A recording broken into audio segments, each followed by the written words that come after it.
দেখুন ফর্মটা একবার বুঝে নিন, ফর্মটা কিভাবে ফিল আপ করবেন। দেখুন এখানে প্রথমে বলেছে পারিবারিক পরিচয় ক, এখানে কিচ্ছু করতে হবে না আপনাদের।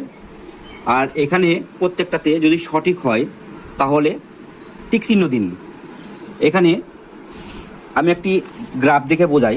ধরুন রাম রায়, রাম রায় কি পরিবারের প্রধান, তার স্ত্রীর নাম সীমা রায় স্ত্রী, এবং তার 3 জন সন্তান আছে, অজয় রায় পুত্র সন্তান, বিজয় রায় পুত্র সন্তান এবং সোমা রায়।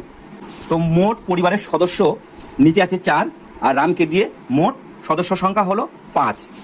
তাহলে কিভাবে লিখবেন? এখানে পরিবারের যে হেড তিনার নাম লিখলেন, তিনার জন্ম তারিখ, দিন, মাস এবং বছর, এইভাবে লিখবেন এবং এখানে টিক মার্ক দেবেন। পরিবারের প্রধান লিঙ্গ, পরিবারের প্রধানের আধার নম্বর এখানে মেনশন করবেন এবং পাশে সঠিক হলে টিক মার্ক দেবেন।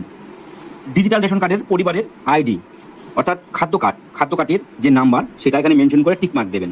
পরিবারের সদস্য সংখ্যা, এই যে রামের পরিবারে মোট সদস্য সংখ্যা রাম 1, আর সীমা, অজয়, বিজয়, সোমা, মোট সদস্য সংখ্যা 5। তো এখানে সেই পরিবারের সদস্য সংখ্যা 5।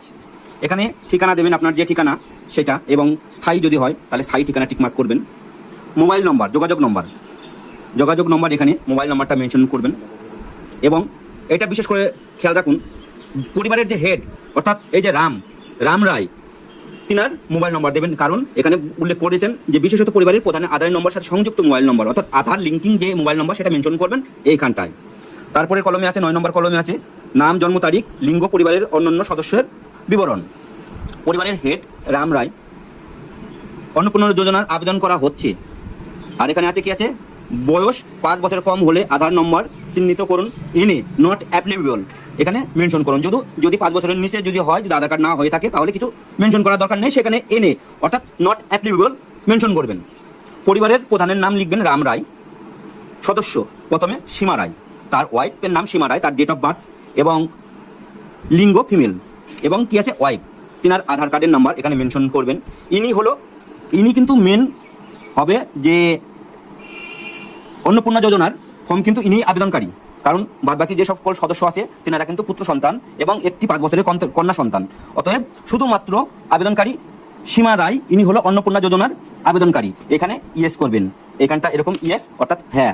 সদস্য সংখ্যা 2, এখানে তার ছেলে অজয় রায়, জন্ম তারিখ এবং লিঙ্গ মেনশন করবেন। ইনি কিন্তু আবেদন করতে পারবেন না, কারণ ইনি তো পুত্র সন্তান। এখানে এগুলো মেনশন আছে, এখানে বিজয় রায় আছে, তাদের মেনশন করতে হবে। এবার মেন সমস্যা